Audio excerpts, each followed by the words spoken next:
अब तक हमने बात कर लिया कि जो हमारा अमाइनो एसिड है उसमें जो COOH, ठीक है ना, जो कार्बोक्सिलिक ग्रुप है और जो अमीनो ग्रुप है, ठीक है ना, उसके साथ हमने रिएक्शंस देखे। अब हम देखने वाले reactions due to side chain. ठीक है, तो पहला है ब्यूरेट टेस्ट। जो इसमें क्या होता है, द पेप्टाइड बॉन्ड आप समझते हो, the peptide bond of protein react करता है किसी साथ, क्यूप्रिक कॉपर के साथ, copper 2+ under alkaline condition. Condition आपको बता दी कि ये अल्कलाइन होनी चाहिए, to yield a purple colour solution. एक पर्पल कलर का हमें सॉल्यूशन मिलता है। ठीक है ना, तो देखो अगर आपको एक सैंपल दे दिया गया है, अगर उसमें प्रोटीन है कि नहीं है पता करना है, ठीक है ना, तो पेप्टाइड बॉन्ड की प्रेजेंस को ये पता कर सकता है। प्रोटीन है, अगर प्रोटीन है तो ऑब्वियस सी बात है पेप्टाइड बॉन्ड होगी। ठीक है ना, तो पेप्टाइड बॉन्ड की प्रेजेंस को ये पता कर सकता है। कैसे? हमें ज़्यादा डिटेल में नहीं जानना, बस इतना जान लेना है कि हम क्या करने वाले हैं, क्यूप्रिक कॉपर के साथ अपने सैंपल को रिएक्ट करवाएंगे। ठीक है ना, तो हमें एक पर्पल कलर का सॉल्यूशन मिलेगा। अगर ये पर्पल रंग हमें देखने को मिलता है तो कंफर्म हो गया कि हाँ इसमें प्रोटीन है। तो देखो, peptide bond produces a characteristic purple colour when treated with an alkaline 0.2% copper sulphate solution. जब आप अपने प्रोटीन को, ठीक है, कोई भी सैंपल जिसमें पेप्टाइड बॉन्ड प्रेजेंट है, तो उसको अगर alkaline 0.2% copper sulphate solution, 0.2% copper sulphate solution को हम बोलते हैं ब्यूरेट रीएजेंट। वैसे तो ब्यूरेट रीएजेंट इससे भी ज़्यादा कॉम्प्लेक्स चीज़ है, ठीक है ना, हमें नहीं जाननी, अभी हम बस मान के चलते हैं कि 0.2% कॉपर सल्फेट सॉल्यूशन अल्कलाइन, ठीक है ना, इसको हम ब्यूरेट रिएजेंट बोलते हैं। तो हम बस बोल देंगे कि हाँ, हम जब अपने सैंपल को जिसमें पेप्टाइड बॉन्ड प्रेजेंट है, ठीक है ना, अगर इसको डिटेक्ट करना है, तो अगर उसको हम पेप्टाइड बॉन्ड को हम रिएक्ट करवाएं, किससे, ब्यूरेट रिएजेंट से, ठीक है, तो क्या होगा, एक पर्पल कलर का हमें सॉल्यूशन देखने को मिलेगा। जो सॉल्यूशन मिलेगा वो पर्पल कलर हो जाएगा। This reaction is termed as biuret reaction. ठीक है, इसी को हम बोलते हैं biuret reaction. All protein except dipeptide के साथ आपको ऐसा देखने को नहीं मिलेगा, बाकी सारे पेप्टाइड ऐसे काम करेंगे, undergo this reaction. Biuret test is widely used both qualitative test के लिए भी और क्वांटिटेटिव मेजरमेंट ऑफ प्रोटीन के लिए भी। देखो, यहाँ पे समझा देना चाहता हूँ दो चीज़ें, कि क्वालिटेटिव मेजरमेंट ऑफ प्रोटीन का मतलब है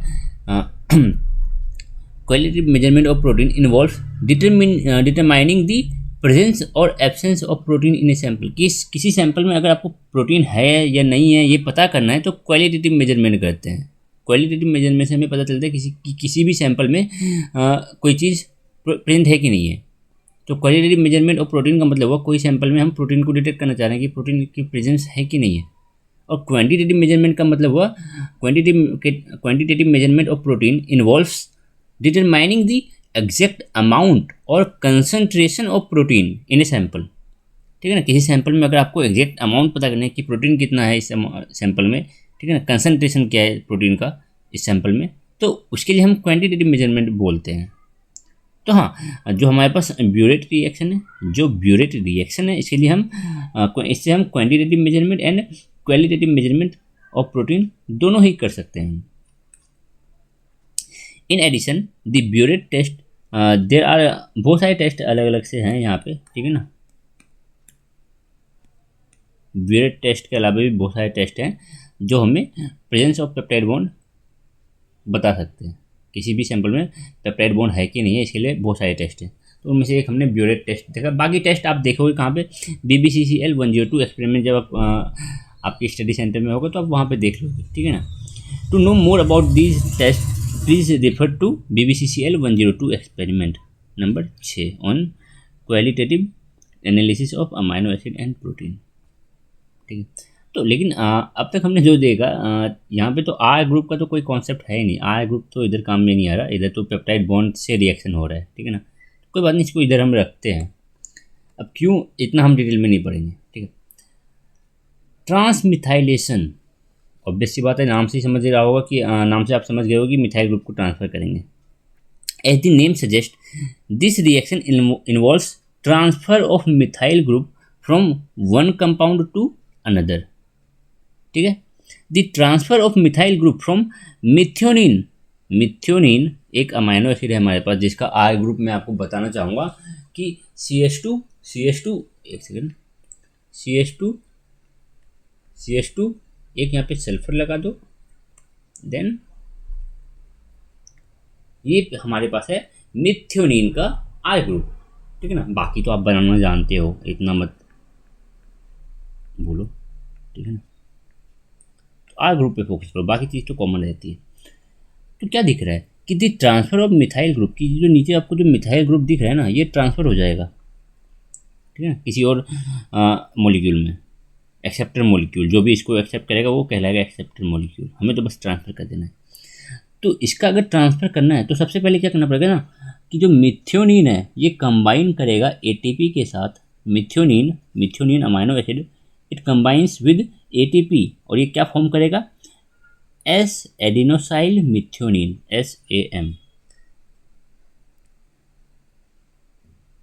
happens it after it activation to S adenosyl methionine. जब ये S एडिनोसाइल मिथ्योनिन में कन्वर्ट हो जाएगा, जब मिथ्योनिन कन्वर्ट हो जाएगा S एडिनोसाइल मिथ्योनिन में, तब आप जाके मिथाइल ग्रुप को यहाँ से ट्रांसफ़र करोगे। The acceptor molecule becomes methylated, methylated means methyl group उसमें ऐड हो गया है। जो मिथ्योनिन है पहले ये कन्वर्ट होगा SAM, S एडिनोसाइल मिथ्योनिन, इसमें कन्वर्ट होगा। देन जो एक्सेप्टर मॉलिक्यूल है वो इससे क्या CH3 ग्रुप, ठीक है ना, मिथाइल ग्रुप ले लेगा। देन एक्सेप्टर हो जाएगा क्या, एक्सेप्टर मिथाइल ग्रुप लेके मिथाइलेटेड हो जाएगा, ठीक है, मिथाइल जुड़ चुका है एक्सेप्टर मॉलिक्यूल में। और जो SAM है, S एडिनोसाइल मिथ्योनिन, ये कन्वर्ट हो जाएगा होमोसिस्टीन में। होमोसिस्टीन क्या होता है, बस यहाँ पे मिथाइल ग्रुप को हटाओ ना, आप यहाँ से हटाया मिथाइल ग्रुप को, हाँ हट गया। अब सल्फर बच गया लास्ट में, यहाँ पे H लगा दो। तो यही है हमारे पास, ये जो चीज़ बच गया हमारे पास, इसको बोलेंगे हम क्या, होमोसिस्टीन। होमोसिस्टीन, अगर आपको सिस्टीन पता है, सिस्टीन क्या है, सिस्टीन में एक CH2 ये वाला हटा दो, तो ये चीज़ है सिस्टीन, डायरेक्ट जोड़ो इसको, ये है सिस्टीन, ठीक है। तो होमोसिस्टीन क्या हो गया, एक CH2 एक्स्ट्रा है होमोसिस्टीन में, ठीक है। This is homocysteine. This reaction has several biological implications. Example दे रखे हैं कुछ, याद तो हमें एक आध कर लेने, नहीं तो कोई बात नहीं, मेन कॉन्सेप्ट हमने देख लिया कि हाँ मिथाइल ग्रुप का ट्रांसफर हो रहा है इधर। Conversion of norepinephrine to epinephrine, ये तो इम्पोर्टेंट है, ये आप याद रख लो, ठीक है ना। नॉर इपिनेफ्रिन को इपिनेफ्रिन में कन्वर्ट करना, ठीक है ना। तो यहाँ पे हम क्या यूज़ करेंगे, ट्रांसमिथाइलेशन की प्रक्रिया को हम इधर यूज़ करेंगे, ठीक है। इथेनॉल अमीन टू कोलिन, इधर भी हिस्टीडीन टू मिथाइल हिस्टीडीन, ठीक है। हिस्टीडीन क्या हुआ, हिस्टीडीन एक मिथाइल ग्रुप लेके मिथाइल हिस्टीडीन में कन्वर्ट हो गया। टीआरएनए मिथाइल ग्रुप लेके मिथाइलेटेड टीआरएनए बन गया।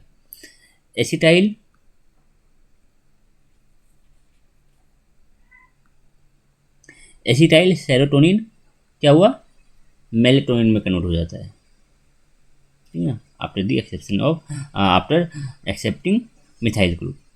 तो ये कुछ बायोलॉजिकल इसके इम्पोर्टेंस है ट्रांसमिथाइलेशन के, जो आपको समझ में आया होगा, लेकिन एक आध याद रख लो यार, क्या सिंपल सा तो है।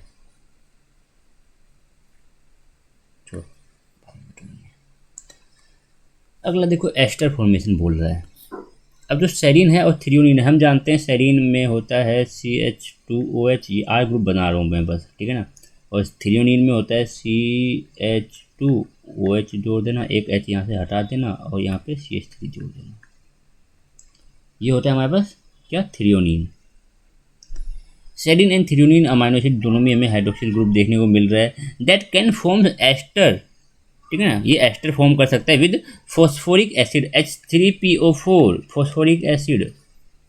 अब कैसे फॉर्म करेगा, लाओ देखते हैं।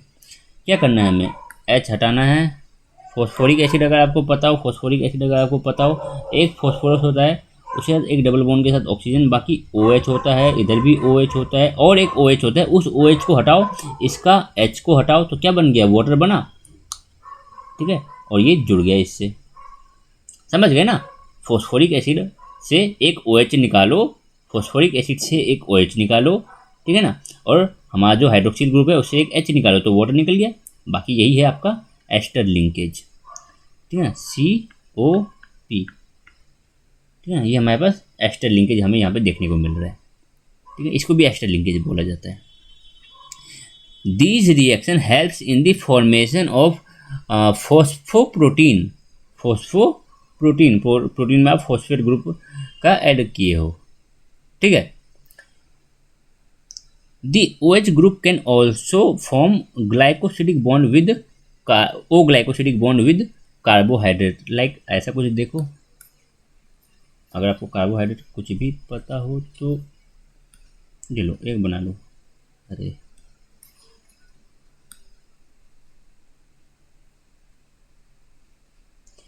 इधर का जो OH है, बाकी से तो हमें मतलब नहीं है, इधर ये OH को देखो, इसका OH ले लो और CH2OH, ये R ग्रुप हमारा हो गया किस चीज़ का, हमारे सेरीन का NH2। क्या करना है अब आपको, सिंपल से काम करना है, हाइड्रोजन हटाओ, हाइड्रोजन हटाओ और यहाँ से क्या करोगे आप OH को हटाओ, हाइड्रोजन हटा और एक OH हटा,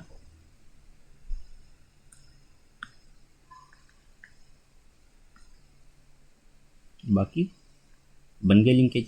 हमारे पास क्या निकल गया, इधर वाटर निकल गया,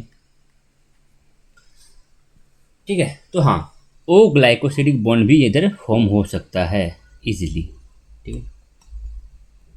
अब देखो डाइसल्फाइड बॉन्ड फॉर्मेशन, ग्लाइकोप्रोटीन बन गया उधर, ठीक है। Disulphide bond formation engages a reaction between the sulphydryl SH, ठीक है ना, जो सिस्टीन के साइड चेन में SH होता है ना, सिस्टीन में क्या होता है CH2SH, यही होता है सिस्टीन का साइड चेन, ठीक है ना। पूरा नहीं बना रहा हूँ अमाइनो एसिड, पूरा बना के क्या ही कर लोगे, पूरे का काम हम भी नहीं है हमें, ठीक है ना, ठीक है। तो क्या करो, एक जो सिस्टीन है, ये जो सिस्टीन है ये क्या करता है, पहले अपना H लूज करता है, क्या H+ लूज किया, H+ लूज किया तो इस पर माइनस आया, ठीक है। अब क्या बन चुका है ये, अब ये नेगेटिव चार्ज है तो ये न्यूक्लियोफाइल है, ये न्यूक्लियस पे जाके अटैक कर सकता है, ये नेगेटिव चार्ज है S-, तो ये न्यूक्लियोफाइल किसी न्यूक्लियस पे अटैक कर सकता है। तो सबसे पहले क्या हुआ, जो सिस्टीन रेसिड्यू है वो S- एनायन फॉर्म किया, ठीक है। अब ये एक न्यूक्लियोफाइल की तरह काम करेगा और ये अटैक करेगा किसी दूसरे सिस्टीन के साइड चेन में, side chain, it will attack on the side chain of a second cysteine to create a disulphide bond. अगला सिस्टीन यहाँ पे हम अगर कुछ इमेजिन करके चलें कि कार्बन इधर सल्फर, सॉरी एक सेकेंड थोड़ा उल्टा पुल्टा बना दिया, अगर हम अगला इमेजिन करें कुछ ऐसा, रुकना ज़रा, कार्बन R ग्रुप में ऊपर की तरफ बना रहा हूँ इस चीज़ का, सिस्टीन का CH2 यहाँ पे SH, और यहाँ पे मान लो क्या है, मानना क्या है, होता है एक होता है NH2 और एक होता है हाइड्रोजन, ये अगला एक सिस्टीन मॉलिक्यूल है। अब जो ये S- है ये एक न्यूक्लियोफाइल की तरह काम करेगा और ये अटैक कर देगा इस सल्फर पे और ये बॉन्ड फॉर्म कर लेगा इस सल्फर के साथ और यहाँ से ये हाइड्रोजन अलविदा कह जाएगा, निकल गया बेचारा। अब ये माइनस साइन हटा दो। तो ये पूरी प्रोसेस हुई है हमारे पास, जो सिंपल है, कुछ ज़्यादा खास नहीं है। सिस्टीन अमाइनो एसिड कंटेन्स ए सल्फिड्राइल SH ग्रुप, हमें पता है SH ग्रुप होता है, can form A disulphide bond SS, यहाँ पे आपको डाइसल्फाइड बॉन्ड देखने को मिल रही है, इधर देख रहे हो, ठीक है, विद अनदर सिस्टीन रेसिड्यू, दूसरे सिस्टीन, एक सिस्टीन दूसरे सिस्टीन के साथ डाइसल्फाइड बॉन्ड फॉर्म कर रहा है और ये बहुत इंपॉर्टेंट होता है प्रोटीन की फोल्डिंग के लिए। The disulphide bond formation helps in the proper folding of many protein के 3D स्ट्रक्चर के लिए, तो ये बहुत इंपॉर्टेंट है। हमने बात कर रखी है लाइक BBCCT 101 में भी, अगर आपने देख रखा है तो उधर हमने बात कर रखी है इस चीज़ की, सिस्टीन का जो डाइसल्फाइड बॉन्ड फॉर्मेशन है, इस चीज़ के बारे में हमने अच्छे से बात कर रखा है, ठीक है ना, ये बहुत इंपॉर्टेंट होता है। चलो बाकी ये क्वेश्चन आप करो खुद, हम आगे बढ़ते हैं पेप्टाइड की ओर। थोड़ा शोर शराबा हो रहा है, मुझे ये एक कट करना पड़ेगा इधर।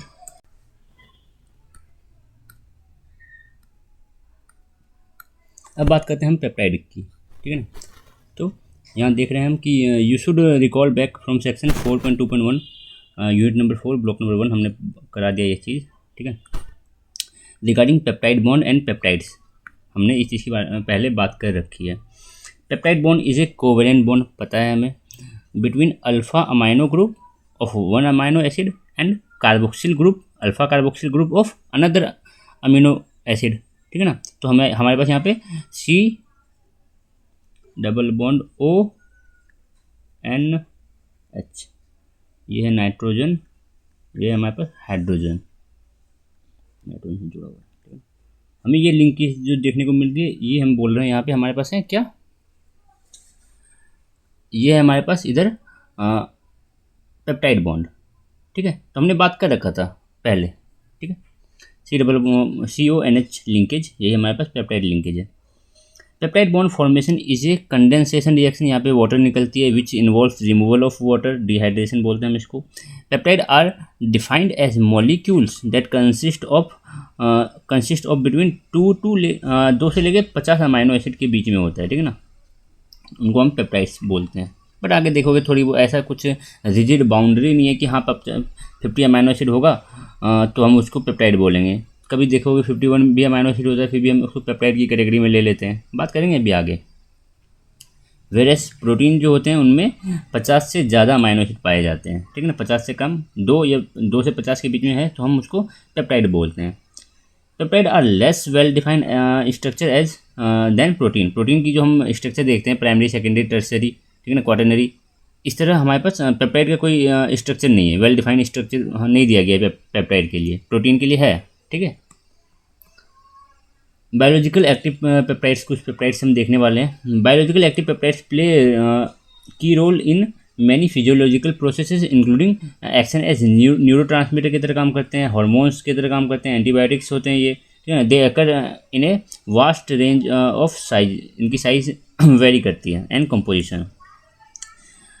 Naturally occurring peptide ranges from 2 to thousands of amino acid residue. देखो अभी जस्ट हम बात करें कि 52 से लेकर 50 तक होगा तब हम उसको बोलेंगे पेप्टाइड। इधर देखो क्या बोला जा रहा है, जो पेप्टाइड है रेंज करता है फ्रॉम 2 से लेके thousands of amino acid residue, ठीक है। वही बोल रहे हैं, पेप्टाइड की कोई एक्चुअल रिजिड बाउंड्री नहीं है कि आप इसको डिफाइन कर सको पेप्टाइड आप कब बोलोगे, ठीक है ना, वेरी करते रहती है ये चीज़ें।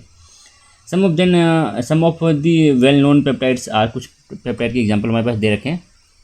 पहला है ऑक्सीटोसिन, जो आपने नाम सुना भी होगा, 11th क्लास में हम इसके बारे में पढ़ते हैं, एक हार्मोन है, ठीक है ना, it is A peptide hormone, और ये न्यूरोपेप्टाइड भी है, न्यूरो ट्रांसमीटर की तरह काम करता है ये, ठीक है ना, सिग्नल को ट्रांसफ़र करने के काम में आता है, सिग्नल ट्रांसमिशन के काम में आता है, ठीक है, न्यूरो ट्रांसमीटर है ये। तो हाँ, हम हार्मोन तो जानते हैं कि हाँ ये एक हार्मोन है, ऑक्सीटोसिन पेप्टाइड हार्मोन है, इसमें 9 अमाइनो एसिड हमें देखने को मिलते हैं, ठीक है, 9 अमाइनो एसिड हमें इसमें देखने को मिलते हैं। It is produce in the hypothalamus में ये बनता है, हाइपोथैलेमस रीजन में बनता है, ठीक है ना, ब्रेन के हाइपोथैलेमस में ये बनता है, ठीक है ना, बाय मैग्नोसेल्यूलर न्यूरोसिक्रेटरी सेल्स, ये सेल याद रख लेना, हाइपोथैलेमस में जो सेल है मैग्नोसेल्यूलर न्यूरोसिक्रेटरी सेल, ठीक है। It is release into the blood from the pituitary gland, बनता तो ये हाइपोथैलेमस में है, बट पिट्यूटरी ग्लैंड में जाके स्टोर हो जाता है, ठीक है ना, फिर पिट्यूटरी ग्लैंड से ये ब्लड में रिलीज किया जाता है। In addition it is also secreted within brain के बाकी कुछ हिस्से में भी ये सिक्रेट होता है, ठीक है ना, और कुछ अदर टिश्यू लाइक ओवेरी में ये बनता है, टेस्टिस में बनता है ऑक्सीटोसिन, ठीक है। Structurally this peptide has 9 amino acid, oxytocin में 9 अमाइनो एसिड होते हैं, contains an additional disulphide linkage, और एक डाइसल्फाइड लिंकेज देखने को मिलती है। 16 रेसिड्यू आपस में डाइसल्फाइड बॉन्ड बना सकते हैं, ये हमने बात कर रखी है, ठीक है ना। तो पोजीशन नंबर 1 पे देखो 16 है, और पोजीशन नंबर 6 पे देखो इधर भी 16 है। 1 2 3 4 5 6 7 8 9 अमाइनो एसिड आपको इधर दिख रहे हैं, ठीक है ना। तो 16 आपस में डाइसल्फाइड बॉन्ड बनाते हैं। Oxytocin helps in uterine contraction during child birth, बच्चे के बर्थ के दौरान ये यूटरस को कॉन्ट्रैक्शन में हेल्प करता है, ठीक है ना, एंड मिल्क प्रोडक्शन में भी हेल्प करता है फ्रॉम मेमरी ग्लैंड, ठीक है। It play a role in facilitating sexual reproduction में इसका रोल होता है, एंड सोशल बॉन्डिंग लाइक किसी आपके मदर के टुवर्ड्स जो अट्रैक्शन है, जो लव है, जो भी आपकी बॉन्डिंग है, आपका आपके फ्रेंड के आप दो फ्रेंड के बीच में हो सकता है, दो भाई के बीच में हो सकता है, ठीक है, भाई बहन के बीच में, दो पार्टनर्स के बीच में जो कनेक्टिविटी होती है, इसके लिए यही हार्मोन रिस्पॉन्सिबल होता है, ठीक है ना। ग्लूटेथायोनिन, अब अगला है हमारे पास।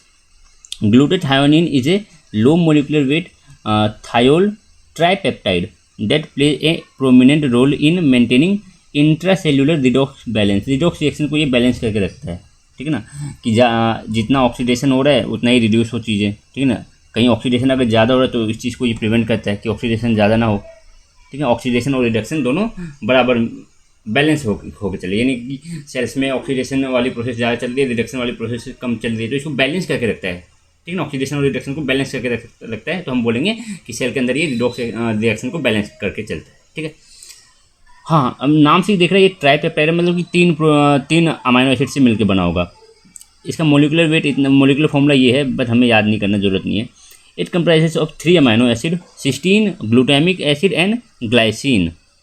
ये आप देख रहे हो, ये है आपके पास ग्लूटामिक एसिड, ठीक है, ये है आपके पास सिस्टीन, देन आपके पास है इधर क्या ये आपका ग्लाइसिन। तो ग्लूटामिक एसिड, उसके बाद है सिस्टीन, उसके बाद है ग्लाइसिन, ठीक है ना, ऐसे जुड़ा हुआ है। आप देख के समझ भी पा रहे होगे यहाँ पे, ये देखो इधर, ये जो ग्लूटामिक एसिड है इसका जो कार्बोक्सिलिक ग्रुप था ना नीचे CH2 नीचे COOH होता था, नीचे का जो कार्बोक्सिलिक ग्रुप है इसका अल्फा कार्बोक्सिलिक ग्रुप, तो ये रहा इसका। दूसरा वाला कार्बोक्सिलिक ग्रुप जो है ग्लूटामिक एसिड का, वो लिंकेज कर रहा है किसके साथ, सिस्टीन के NH2 ग्रुप के साथ, ठीक है ना, अमीनो ग्रुप के साथ। देन सिस्टीन का CH2SH हम देख पा रहे हैं। देन सिस्टीन में जो कार्बोक्सिलिक ग्रुप है वो लिंकेज कर रहा है किसके साथ, अमीनो ग्रुप के, किसका अमीनो ग्रुप, ग्लाइसिन का अमीनो ग्रुप के साथ। देख रहे हो CONH लिंकेज इधर भी है, CONH लिंकेज इधर है, ठीक है। And is found in all plant and animal cell, और माइक्रो ऑर्गेनिज्म में भी पाए जाते हैं, सारे प्लांट में पाए जाते हैं, सारे एनिमल्स में पाए जाते हैं। वेल नोन एंटीऑक्सीडेंट है and prevent free radical from damaging the macromolecule of the cells. Free radical को ये न्यूट्रलाइज करता है, ठीक है ना। अब ऐसी बात नहीं है कि आपको फ्री रेडिकल नहीं पता, 11th-12th की ऑर्गेनिक केमिस्ट्री में फ्री रेडिकल के बारे में अच्छे से पढ़ा जाता है, ठीक है ना। तो फ्री रेडिकल को ये न्यूट्रलाइज करता है। फ्री रेडिकल अगर सेल्स में ज़्यादा बन रही है तो जो हमारे सेल्स के मोलिक्यूल्स है, मैक्रो मोलिक्यूल्स, कुछ हद तक माइक्रो मोलिक्यूल्स को भी ये डैमेज करता है फ्री रेडिकल, तो ये फ्री रेडिकल को न्यूट्रलाइज करता है। ये एक एंटीऑक्सीडेंट है। इट कॉन्जुगेट विद ड्रग्स के साथ ये कॉन्जुगेट करता है और ड्रग्स के एक्सक्रीशन में हेल्प करता है। ड्रग्स को मोर सोल्यूबल बनाता है, जो ड्रग्स है उनको वाटर के लिए वाटर में सोल्यूबल कर देता है, ठीक है ना, और सोल्यूबल होके वो निकल जाता है बाहर। तो ड्रग्स की सोल्यूबिलिटी बढ़ाता है। बस इतना बोल सकते हो कि जो ग्लूटेथायोनिन है ये ड्रग्स के साथ कॉन्जुगेट, ड्रग्स के साथ मिलके उसकी सोल्यूबिलिटी को बढ़ाता है, ड्रग्स की सोल्यूबिलिटी को इंक्रीज करता है, ठीक है ना। और अगर सोल्यूबिलिटी इंक्रीज हो रही तो एक्सक्रीशन में अच्छा होगा, एक्सक्रीट करने के लिए उसको हेल्प हो जाएगी, ठीक है। इट ऑल्सो एक्ट एक को फैक्टर भी है कुछ एंजाइम्स के लिए, ठीक है ना। इन्वॉल्व्स इन protein disulphide bond rearrangement. Protein में जो डाइसल्फाइड बॉन्ड होता है, ठीक है ना, प्रोटीन मॉलिक्यूल्स में जो डाइसल्फाइड बॉन्ड होते हैं उसको उसके रीअरेंजमेंट में ग्लूटेथायोनिन हेल्प करता है, ठीक है ना, ग्लूटेथायोन, ठीक है। एंड रिड्यूसेस परऑक्साइड, जो परऑक्साइड है H2O2, ठीक है ना, परऑक्साइड को ये रिड्यूस करता है। परऑक्साइड का जो ऑक्सीजन है वो बहुत ज़्यादा रिएक्टिव होता है, ठीक है ना, तो परऑक्साइड को ये रिड्यूस करता है।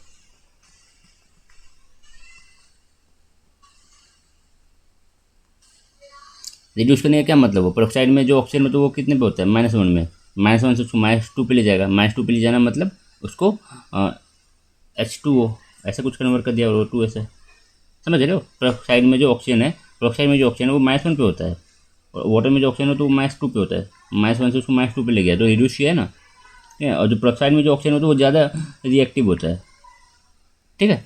अगला insulin. Insulin is a well known endocrine and anabolic hormone, ठीक है ना। ये एक हार्मोन है बेसिकली, हम इतना जानते हैं कि कौन निकालते हैं इसको, आइलेट्स ऑफ लैंगरहैंस, पैनक्रियाज में बनता है, हमें पता है ये चीज़ें, ठीक है।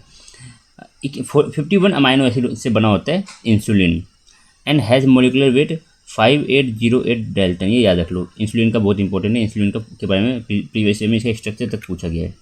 इसका स्ट्रक्चर हम याद करने का ट्रिक निकालेंगे अभी, ठीक है ना। एक लेक्चर होगा जिसमें हम कुछ स्ट्रक्चर जो इंपॉर्टेंट है उनको याद करने का ट्रिक बताएंगे। Structurally it is a dimer of A chain and B chain, ठीक है ना। इसमें दो चेन से बना हुआ, देखो एक चेन ये देखो, एक चेन ये है फिनाइल एलेनिन से लेके थायरोसिन तक, ठीक है ना, थ्रियोनिन, और एक है ग्लाइसिन से लेके एस्पेरेजिन तक, ठीक है। एक चेन ये हो गई, एक नीचे की चेन ये हो गई, ये दोनों चेन आपस में कनेक्टेड है। देखो पहले चेन, इस वाले चेन का 16, नीचे वाले का 16 सल्फर डाइसल्फाइड बॉन्ड, इसका 16, इसका 16 डाइसल्फाइड बॉन्ड। तो दो डाइसल्फाइड बॉन्ड हमें यहाँ पे दिख रहे हैं ए चेन और बी चेन के बीच में, ठीक है, बाय डाइसल्फाइड बॉन्ड, ये जुड़े हुए हैं डाइसल्फाइड बॉन्ड के through. Its main function is to regulate blood glucose level को रेगुलेट करता है, हमें पता है ये चीज़ें। Therefore it help to regulate the metabolism of carbohydrate के मेटाबॉलिज्म में हेल्प करता है, फैट और प्रोटीन के, ठीक है। तो स्ट्रक्चर की तो हम अगले लेक्चर में बात करेंगे कभी, ठीक है ना। बस इतना जान लो कि जो एक चेन इसमें होता है कितना अमाइनो एसिड का, एक चेन में होता है 21 अमाइनो एसिड और एक चेन में होता है 30 अमाइनो एसिड। दो चेन है, एक चेन हमारे पास है जो बी चेन है, बी चेन में हमें दिख रहा है, बी चेन में हमें जो बी चेन है इसमें हमें 30 अमाइनो एसिड देखने को मिलते हैं, और जो ए चेन है इसमें हमें 21 अमाइनो एसिड देखने को मिलते हैं, टोटल 51, ठीक है। अब अगला ब्रैडिकाइनिन, ठीक है। It is A peptide containing 9 amino acid से बना होता है। It is A empirical formula इसका दे रखा है, ज़रूरत नहीं है उतना याद करने का, करना है कर लो बस। हाँ हमारे सीक्वेंस याद रहना चाहिए हमारे पास। It is well known vasodilator and a diuretic factor है। अब क्या होता है इतना हमें बिल्कुल डिटेल में नहीं जाना, बल्कि अगर वैसोडाइलेटर और डायूरेटिक फैक्टर को समझने जाओगे तो बहुत लंबा लेक्चर हो जाएगा, ठीक है ना। बस सिंपल से याद रख लेना, ये एक वैसोडाइलेटर है और एक डायूरेटिक फैक्टर है। नहीं तो आगे हम किसी लेक्चर में आपको बताएंगे आगे क्या होता है, ठीक है ना। अभी इस लेक्चर को हम ज़्यादा लंबा नहीं खींचेंगे, ठीक है। हाँ ये भी सीक्वेंस याद करने का हम कुछ ट्रिक बताएंगे आपको, देखेंगे, ठीक है। अभी तो मैंने कुछ ट्रिक बनाई नहीं है, देखूंगा कि कुछ हो सकता है क्या इसका, ठीक है, क्योंकि हमें ये याद रखना है। स्ट्रक्चर पूछे जाते हैं एग्जाम में, दिखाऊंगा आपको प्रीवियस ईयर का एग्जाम में जो पेपर है, ठीक है। अब अगला ग्रेमिसिन एस, जो ग्रेमिसिन एस है ये एक डेरिवेटिव है किसका, ग्रेमिसिडीन का, ठीक है ना। And synthesise by a multi enzyme complex, बहुत सारे इंजाइम मिलके कॉम्प्लेक्स बनाते हैं जो हेल्प करता है ग्रेमिसिन के बनने में, ग्रेमिसिन सिंथेज। ये इंजाइम का नाम क्या है, ग्रेमिसिडीन सिंथेज।